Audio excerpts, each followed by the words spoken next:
രാഹുൽ മാങ്കൂട്ടത്തലിൻ്റെ കേസിൽ ഞാൻ അതുകൊണ്ടാണ് സാറിനോടും കൂടെ റിക്വസ്റ്റ് ചെയ്തത്. കാര്യം സമാനമായൊരു കേസിൽ ഞാൻ ആദ്യത്തെ പരാതിക്കാരിക്കെതിരെ ഒരു നിലപാട് പറഞ്ഞതിനാണ് അറസ്റ്റ് ചെയ്യപ്പെട്ടത്. അതുകൊണ്ട് പറയുമ്പോൾ എന്തെങ്കിലും തെറ്റുണ്ടെങ്കിൽ സാറിന് തിരുത്താം, എൻ്റെ പരാതിയും സാറൊന്ന് മെൻഷൻ ചെയ്യാം.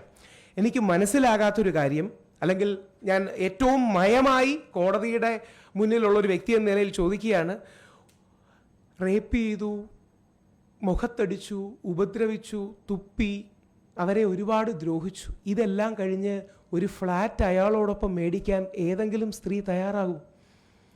അതായത് ഒരു പുരുഷൻ ഒരു സ്ത്രീയെ ബലാത്സംഗം ചെയ്തു, മുഖത്തു തുപ്പി, അടിച്ചു, ഉപദ്രവിച്ചു, ഇതെല്ലാം കഴിഞ്ഞ് 3 BHK വേണോ 2 BHK വേണോ എന്ന് പരസ്പരം സംസാരിക്കുന്ന രീതിയിൽ ആരെങ്കിലും മാറും? ബന്ധങ്ങളിൽ ഏറ്റക്കുറച്ചിലുകളൊക്കെ വരും, സൗന്ദര്യപ്പിണക്കങ്ങൾ വരും, അടി വരും, ഫൈറ്റ് വരും. പക്ഷേ ആ ബന്ധങ്ങളിലെ സ്വകാര്യ നിമിഷങ്ങൾ വെപ്പണൈസ് ചെയ്യപ്പെടുന്നത്, ആയുധവൽക്കരിക്കപ്പെടുന്നത് ശരിയാണ്. നമ്മുടെ നിയമത്തിൻ്റെ അടിസ്ഥാനം, ഇന്ത്യൻ മാത്രമല്ല ലോക നിയമത്തിൻ്റെ അടിസ്ഥാനം പ്രിസംഷൻ ഓഫ് ഇന്നസെൻസ് എന്നൊരു കാര്യമാണ്.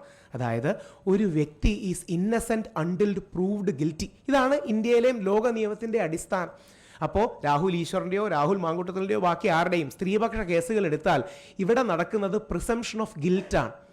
അതായത് ഇവിടെ പലപ്പോഴും A person is guilty until proved innocent എന്നാണ് നമ്മൾ പലരും സമൂഹവും മാധ്യമങ്ങളും കാണുന്നത്. നേരെ തിരിച്ച് A person is innocent until prove guilty എന്നുള്ളതാണ്.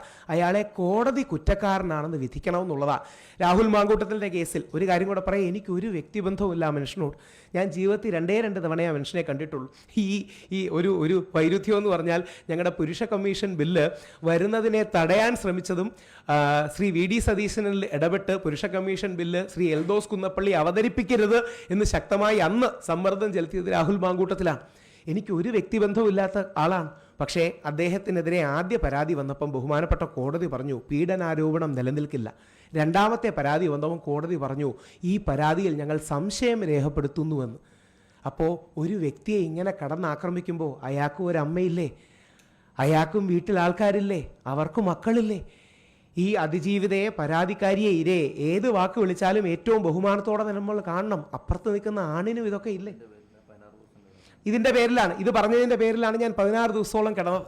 ഞാൻ എൻ്റെ ഡീറ്റെയിൽസ് പറയുന്നില്ല. കാര്യം ആ പെൺകുട്ടി വിവാഹിതയാണ് എന്നടക്കമുള്ള കാര്യം മാധ്യമങ്ങൾക്കറിയാമെങ്കിലും ആരും അറിഞ്ഞില്ല. അത് വെളിയിൽ കൊണ്ടുവന്നത് ഞാനാണ്. അതിൻ്റെ പേരിലാണ് എന്നെ അറസ്റ്റ് ചെയ്ത് 16 ദിവസം ജയിലിലിട്ടത്.